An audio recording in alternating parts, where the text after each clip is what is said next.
तो कैसे हैं दोस्तों आप सब। आपका दोबारा स्वागत है मेरे चैनल में।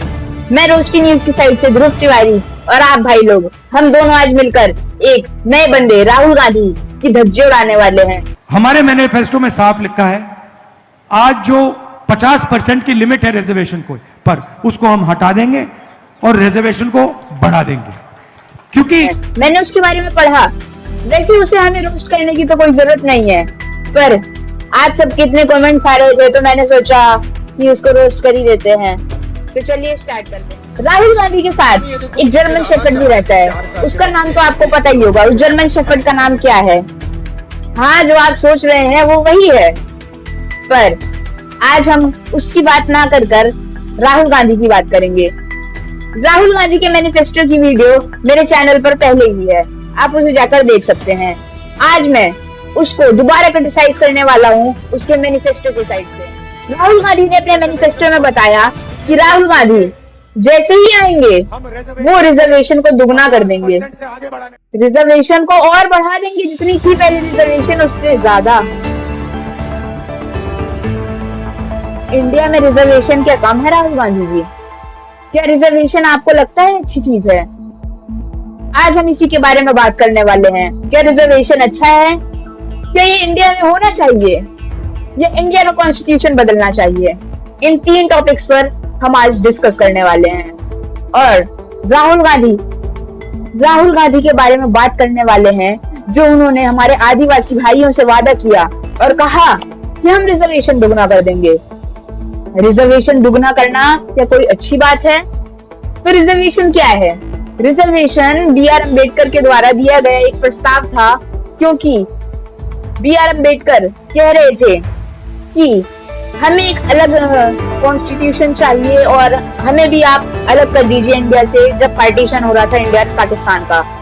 बट हमारे आयरन मैन सरदार वल्लभ भाई पटेल ने इसको मना किया और उन्होंने बताया कि हम आपकी कोई भी बात मानने को तैयार हैं। उन्होंने 3 प्रस्ताव दिए थे, पर 2 प्रस्तावों को रिजेक्ट कर दिया गया और एक प्रस्ताव को मान लिया गया था, जिसका नाम है रिजर्वेशन, जो आज तक चल रहा है।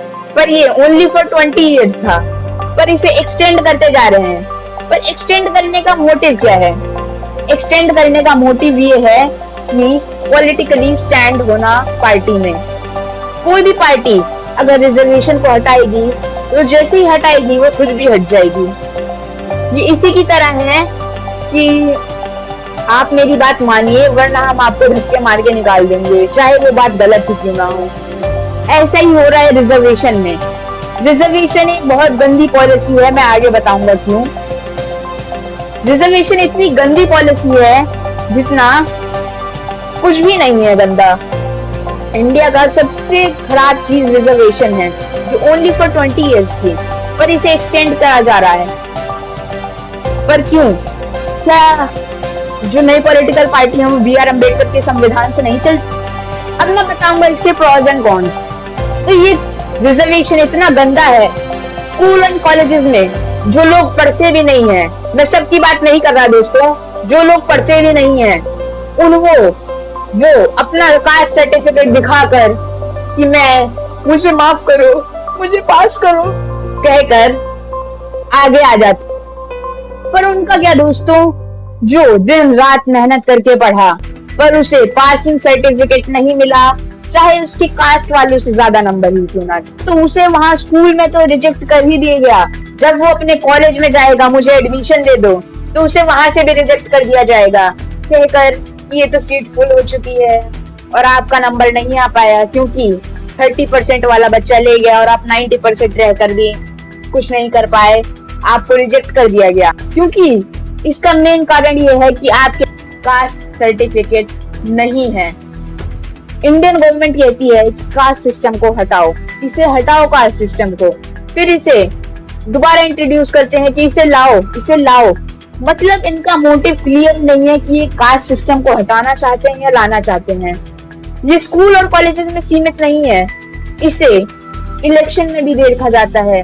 रिजर्व कॉन्स्टिट्यूएंसीज होती हैं दोस्तों, जिसमें ओनली कास्ट वाला बंदा, जिसकी कास्ट फुलफिल होती है, वही आ सकता है। और ये इंडिया में बहुत ज्यादा देखा जा रहा है। ये वही है जो B.R. अम्बेडकर के द्वारा प्रस्ताव ले लिया गया था, जिसका नाम रिजर्व है, reserve constituencies for the weaker section. ये सब दोस्तों सिर्फ स्कूल, कॉलेजेस, पॉलिटिकल और जॉब में भी है। ये इतनी गंदी चीज है जो हर चीज में घुस रखी है, जो एक ऐसा कीड़ा है जो हर चीज में पकड़ता जा रहा है और इंडिया को खोखला करता जा रहा है। चलिए आज हम एक केस लेते हैं। इसमें दो बंदे डॉक्टर बने, एक 30% वाला, एक 90% वाला। आपके हिसाब से दोनों में से कौन सही डॉक्टर है? हाँ, आप फेलियर को तो डॉक्टर अच्छा नहीं मानेंगे, पर अगर आप एक पेशेंट हैं तो क्या आप अपने डॉक्टर से कहेंगे सर आप अपना मेरे को सर्टिफिकेट दिखाइए, आप कितने नंबर लाए हैं? वो तो ये नहीं देखेगा, पर उस मरीज को किससे ज्यादा खतरा है, 30% वाले से या 90% वाले से? ऑफ कोर्स उसको 30% वाले से खतरा है, क्योंकि वो उतना पढ़ा लिखा नहीं है पर वो डॉक्टर बन गया है अपना कास्ट सर्टिफिकेट दिखाकर।